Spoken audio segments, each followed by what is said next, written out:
It's become the norm now for Mercedes to fail hard in races, but it does seem like the Silver Arrows just keep sinking in a well with no bottom.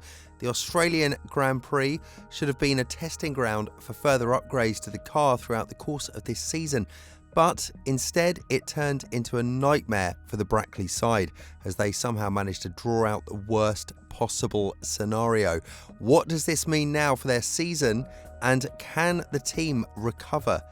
A 6 a.m. wake-up call for European viewers on Sunday morning was hard enough as it is, but if you were a Mercedes fan who woke up early to watch the race, then you were in for a wild ride, even though the start was as promising as it could be.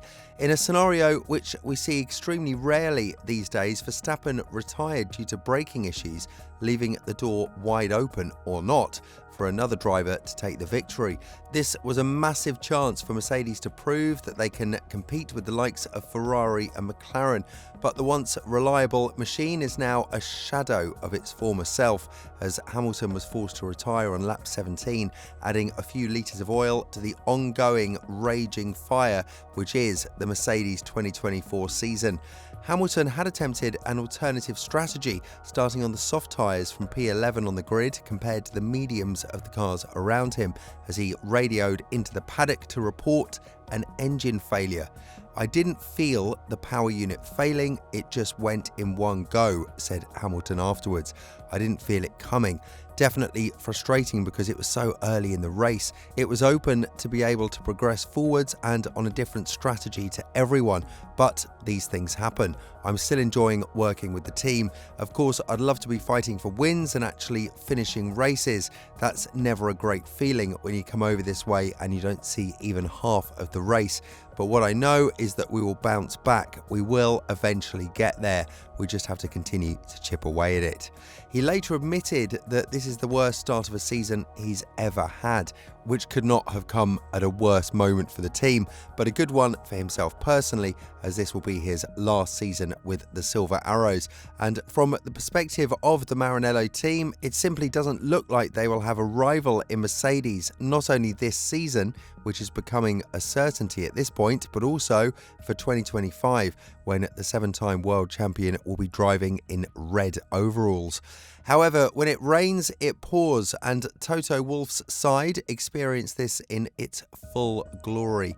Just when you'd think that Russell finishing 7th would be a good result in an otherwise terrible weekend, an Alonso-Russell crash in the final few corners of the last lap caused the younger driver to spin onto the gravel and crash into the wall, careening onto the track and the car ending on its side.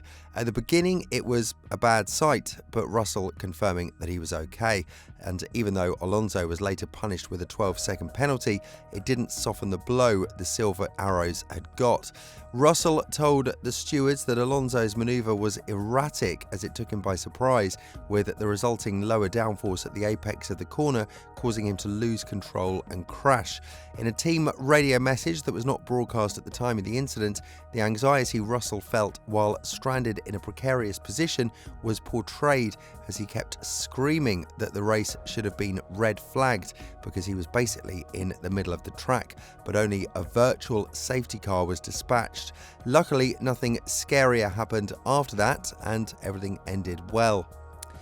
Given the Melbourne display during which Mercedes massively lacked pace, Wolff said the team definitely isn't where they want to be, which is becoming a normality, of course, at this point. Much to the dismay of many fans, the Silver Arrows have gathered over the years of being the dominant force in the sport.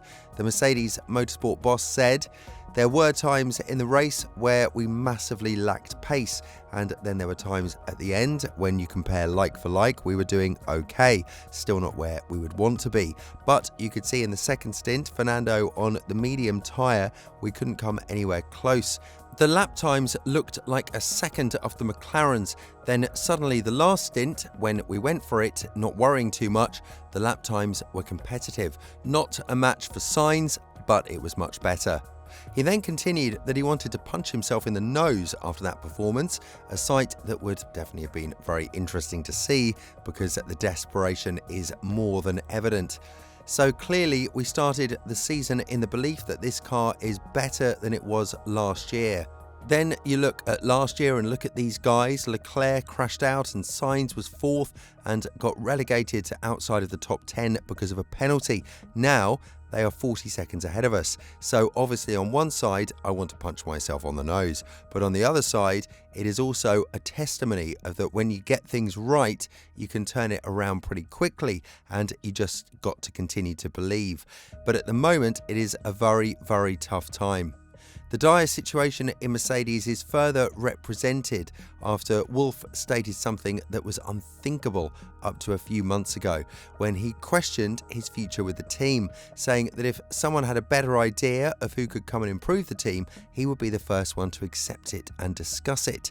This, if nothing, shows that first of all, the people working in Brackley slowly start to lose self-confidence, one of the major factors in any sport, not just Formula One. If your drivers and people working in the paddock are not confident that they can get on the track and perform and bring a result, then all of a sudden it becomes much harder to work and bring results, even if your car is better than the RB20.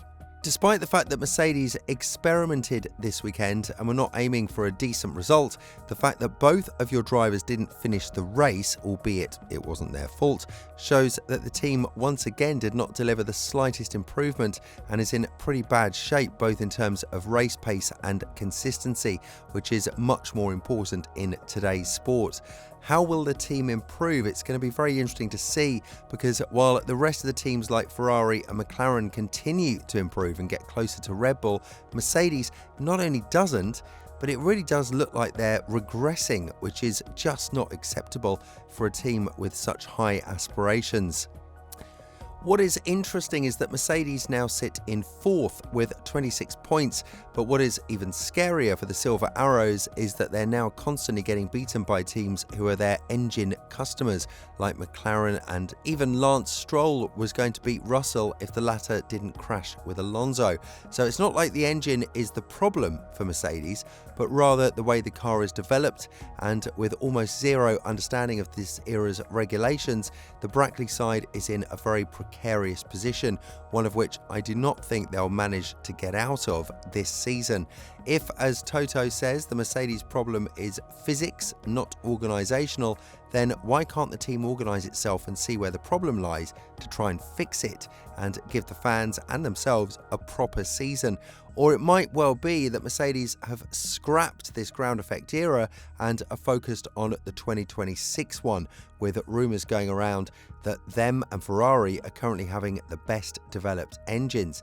We might really be seeing a Mercedes team that simply doesn't care how this season ends and just shows up to races to finish out of points. A lot of questions still being asked after the Australian Grand Prix, with Russell's partner next year still unknown. But to be honest, it's going to be tough for Toto Wolff to attract a high caliber driver if the team continues to perform the way they are right now, even if the drama in Red Bull ends in a way that means Verstappen leaves. Would Max want to come into a team like Mercedes and the state they are in? One thing is for certain though, if Ferrari and Mercedes were the second fastest teams at the start of the season, then definitely Mercedes is not a part of that team anymore. Let us know your thoughts in the comments below. Why do you think this is happening to Mercedes, and what can they do to improve? Thanks for watching, and we'll see you in the next video.